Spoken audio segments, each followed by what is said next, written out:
Hi guys, welcome to Aussie's group. And this is Vidisha Vitlani. Today, as you can see, I'm working from home. And I'm very happy for those of you who are home, who are at lockdown. It's a good thing. Please stay home, not just to protect yourself, but to protect everybody around you. And as I always said since the last 3 Saturdays, this is the time we come together. This is the time we fight this pandemic together and make sure we overcome it. So, guys, again, do not panic. Keep on the positivity, keep on the strength, hold on to it, and we definitely fight this. So, today I am live out here because I have a special topic for you.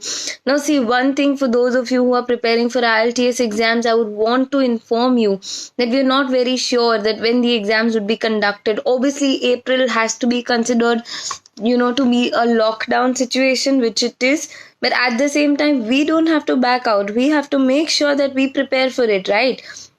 That is one thing we're going to do with full force. We have so much of time, we have so much of, I think most of you all have, whenever I have received updates or testimonials, I've always got that we would have got a better score if we had time for working, or we would have got a amazing score if we would have had that free leisure time. And now this time is all yours, so why don't we utilize it? Why don't we make the best of it and work so hard towards our exam? I think it's going to go lovely. At the same time, it is a good distraction from negativity, right? So we have like a lot of people who feel that okay, there is a lot of time for distraction and stuff, but at least make sure that 1-2 hours a day you guys are giving it to this exam and to prepare for it.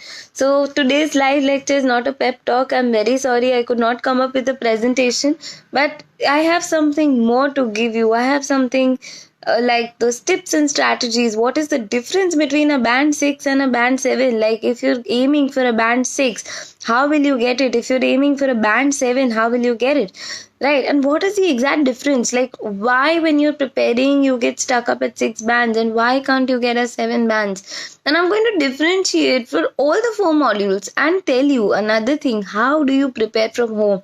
I don't know when the classes are going to reopen. I don't know when the things are going to be regular. I don't know when things are going to go great about it. So the only option we have is to prepare from home, is to make sure that we're doing our bit and to do ahead. So I think we're going to start with all the components one by one. So the first component that I've got is the listening component. And again, now see, as I always tell you, the listening component is the most easiest component that we can have, that we can study for, right? Because when it comes to the listening component, it is something that is possible to get full marks. It is very easy to score like 9 on 9 when it comes to listening if you're preparing really hard. So that is exactly what you're supposed to do. That is exactly what you need to do. So how do you prepare for it? So take time. We have like good 10-15 days per component, right? So take your time as much as you want, right? So the first thing that we got to do is, when it comes to the listening component, practice each question type. Take one question type at a time. So when you're taking MCQs, you take MCQs. When you're taking match, you go for match. When you're taking, table completion diagram, do that and solve it one day with one question type. When you're doing that, you have enough time to practice and become perfect. Then when you're done with the question type, you can go ahead and solve section wise. Take section 1, make sure you're getting all 10 questions correct. Take section 2 and do the same with it. Do the same for section 3, do the same for section 4. Do the same for section, the entire test together. That ways you will be able to make sure that everything you do is perfect. Everything you do is going, up to date. So meanwhile, what really happens is you're more, convenient, you're more easy. At the same time, you can aim for a .9. Let's say even if you got 35, make sure that why haven't you got the whole thing? Why haven't you got the whole thing? Yes, Amrinder Pal, I'll come back to reading. Let me finish listening first, right?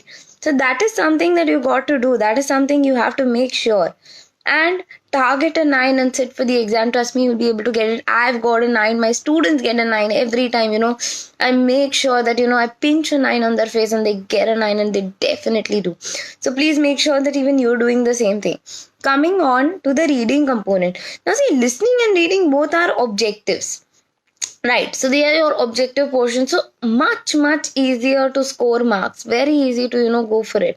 So how do you do that? Again, the same method as it comes to the reading listening portion, that you start with true false not given. You start with headings. You go ahead with topics which are very easy. Then you move on to topics which are difficult.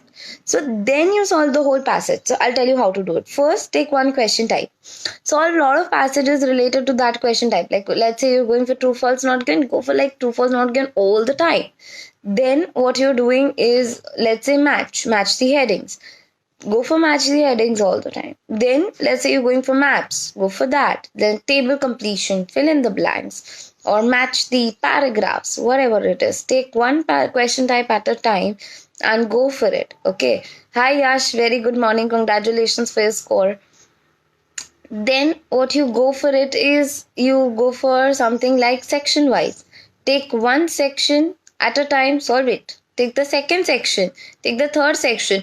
Per section, firstly, do not time yourselves. Give yourself enough time. See that if you have enough time, are you able to go for it? If you're able to go for it, well and good. Then time yourselves. Take 20 minutes per section, solve it, and see that, okay, then out of 13, how much are you getting?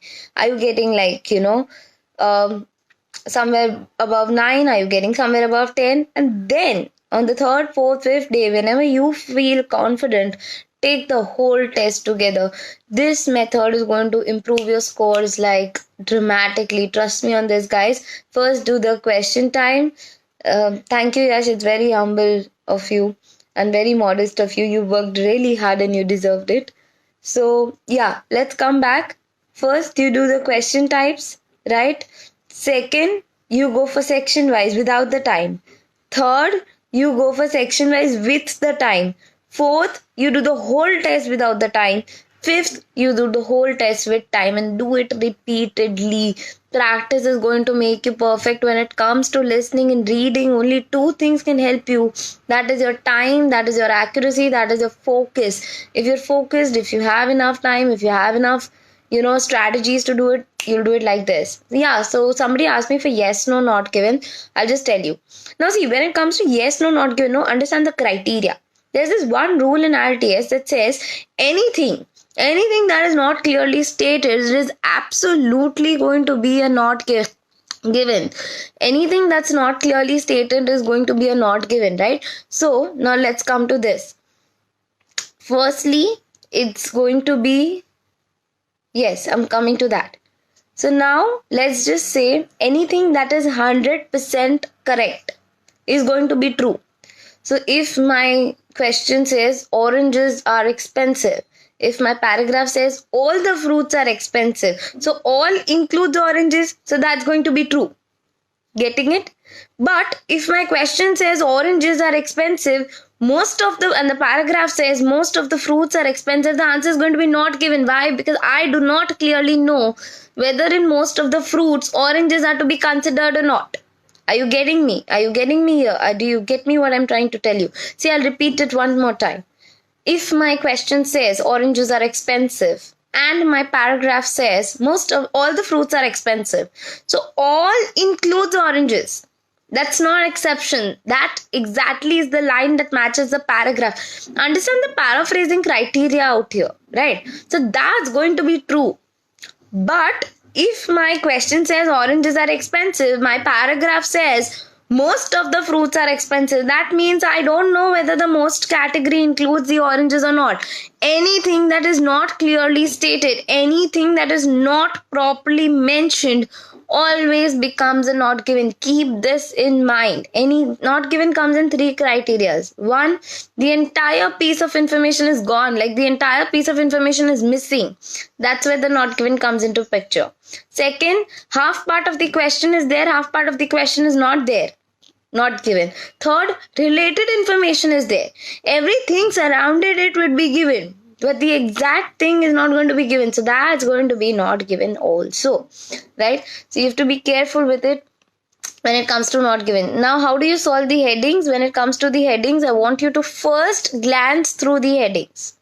Okay, then underline each keyword in the heading. Take a pencil in your hand, underline it. Do that. It creates like a subconscious impression.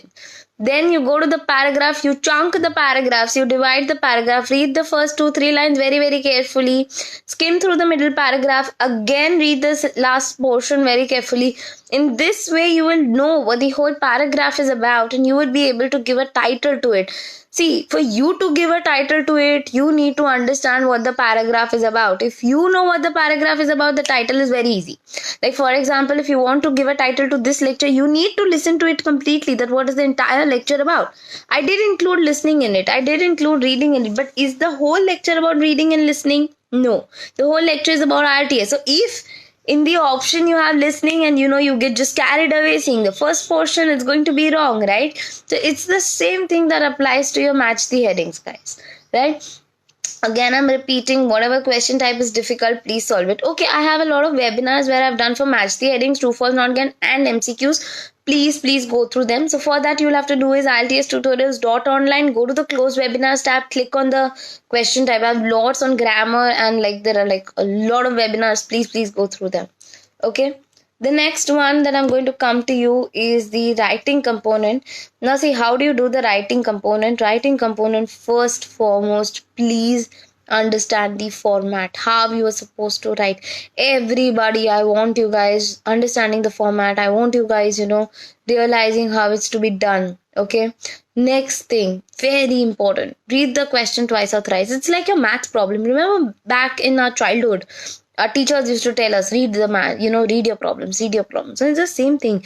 Read the question twice or thrice. If you're reading the question thrice or thrice, you're actually understanding what is asked. And if you don't understand what is asked, basically you lose out marks on task accomplishment, which again we don't want, right? So what I want you to do is, I want you to read the question twice or thrice, understand exactly what is asked. Third step, brainstorm. You have to brainstorm your essay before writing. Guys, do not make this mistake, however good you are as a writer, unless and until you're a professional content writer and have your own style. Of course, I would leave it up to you. But if that is not the case, if you're a layman like me, make sure that you are brainstorming your essay and then writing. It is going to make, a major difference when it comes to your, session. It is going to make a major difference when it comes to your criterias. Okay, then once your step 3 brainstorming is over, come to step 4, that is your actual writing. Now, how do you actually write your essay? You first put on the introduction, followed by the format, count the total number of words, count the total number of complex sentences you've added to it, then move on to the next paragraph. Again, in the next paragraph, according to the format, add 2 ideas and then go for it. Then go for the third paragraph, again 2 ideas and add an example, and then go for the conclusion in which you're writing no new words, no new examples. Now, what is the secret of scoring above 7 when it comes to writing? The only secret that I can give you is the band descriptor table. I have taught you this like a million times before, and I will always tell you that if you're matching the band criteria, it's very easy for you to get it. Okay, so now how do you make sure? The band descriptor table is basically task accomplishment, making sure that you've answered the question, hence read the question twice or thrice. Second thing, you've added relevant content. Third thing, that you've added an explanation of it. Fourth thing, you've given examples. The fifth is coherence and cohesion. Now, what is coherence and cohesion? The synchronization, the structure, the layout, that's cohesion and coherence, right? So make sure you're doing that correct as well.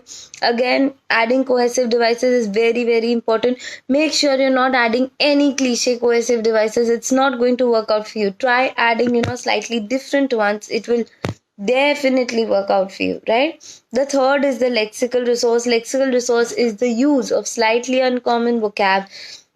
You make sure that you're using different vocab, you're using different words for different sentences. You're making sure that you add a variety. You're making sure that at least there are 3 to 4 uncommon words in your entire essay.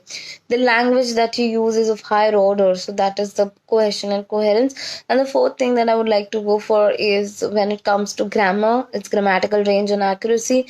always emphasize on these things. The grammatical range is very different from grammatical accuracy, right? So how do you prepare at home for writing? First thing what you do is you pick up a topic, you write an essay, okay?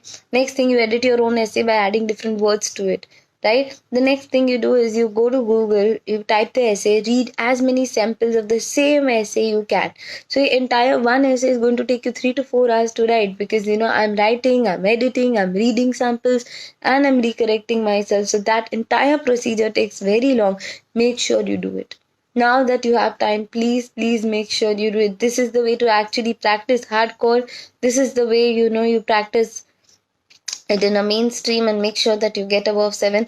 Don't just write essays for the sake of writing. It's not going to help you. In case you need evaluation services, our evaluation services are on at IELTStutorials.online. You can go for the writing evaluation services. I'll be very happy to help you, evaluate your essays, give you your exact scores. And a team is working from home, so any kind of online portal, online classes, or any online services that you need, we're always there. Also, to read the samples, we have our own application that's called IELTS Tutorials Writing. Please type IELTS Tutorials Writing on the Play Store. You have the symbol called W, and it's IELTS Tutorials. Just click on it, download it. So what you can see is there are different types of samples available. There are different types of categories of essays, categories of letters available. Make sure you do it, right? So before I forget, one more thing that's very important is the letter writing. So when you're practicing, don't just focus on essays and essays. There is one more thing called letters, and which is equally important, because when it comes to IELTS, make sure that the task one also has marks included. So a lot of students do this mistake, that they're preparing for IELTS, they'll focus on the essay, and there's nowhere a letter to be done. So please make sure you're not doing that. You have equal amount of letters as well. So that's really important. So that is how you want to prepare for writing. Also, at the same time, utilize this time to improve your grammar, to improve your vocab, which you can use in your day-to-day life. In short, it's going to make a lot of changes. In short, it's going to really enhance the essay you write, make your essay rich enough to get correct scores. Okay, so moving on to the speaking component. Now see, this is the time when all of us are locked down. We're with our family members, or maybe alone, I don't know. So what you can do is again enhance your vocab, and again go through band descriptor table, work on fluency, work on yourself, talk in the front of mirror. You have ample time to do this now. You have like so much of time to make sure that you can do this. You can finish this, and whenever you're doing, you actually do it with a lot of consistency. Now see here, what, since we're home at lockdown, I understand that sometimes you're in the frame of mind to work, sometimes you're in the frame of mind to study, sometimes you're not. But again, at the end of the day, consistency is the key to it, because you have to make sure you're disciplined. Most of you will not be going to physical classes. That doesn't mean that you don't prepare for it. You have to do it every single day. Your efforts have to be consistent, and best thing is there is abundant time to do it. Like, I feel blessed when I am working, because there is so much of time. I think, on a positive note, if we take this is the time to do everything that we always wanted to do. I mean, leaving all the negativity aside and just praying for people. This is one thing that we can really do. And let's make sure that we make the most of it. If my band score is 7, elevate your band score to 8. Why not an 8? Since now I have the time to prepare for it, right? So please make sure that you're doing this. For those of you who are working from home, I'll just tell you a few things that you can do. Pick up question types from Google. You can do it. Second thing that you can do is you can always make sure that you're using Cambridge books. We have a Telegram group that's called IELTS Tutorials. Go for the shared media. There are ample books. There's so many books you can practice. There are books on vocab. There are books on grammar. You can, message us. You can message me. I will be happy to help you doing it. So IELTS Tutorials has always been there that ways. So again, I'll be happy to help you, and focus on each module a day. Let's say when you're studying, so now next Saturday I'll give a mock test where I'll put my target. I'm going to get an 8 when I set to solve the whole 3-hour test. For a change, now I have those 3 hours to sit and give the exam, right? I'm going to score an 8. So for that, what do I have to do? One day I'll go through listening. Next day I'll go through reading. Next day I'll go to writing task 1, task 2, and speaking. Create a schedule for yourself and work with that schedule, with the amount of time we have, with the amount of I would say the amount of effort that we now can put in, again, this is to divert your mind. Involve family members, make them learn new words. For example, we were doing this, we used to give a word and I used to tell the whole family to make sentences out of it. Everybody was doing it. Involve friends in it. We have social media, so just put on a word and learn new words every day. So for those of you who want to learn new words, you can visit my vocab pop-up or idiom pop-up. Just go to YouTube, type vocab pop-up, or subscribe to IELTS tutorials channel. You'll find like a lot of videos on vocab, idioms, cue cards, how to speak, and you'll, I'm very sure, benefit from it. This is the time to actually learn. This is the time to actually grow with it. And IELTS tutorials is an online portal, and it's definitely going to help you like a lot with it. And you can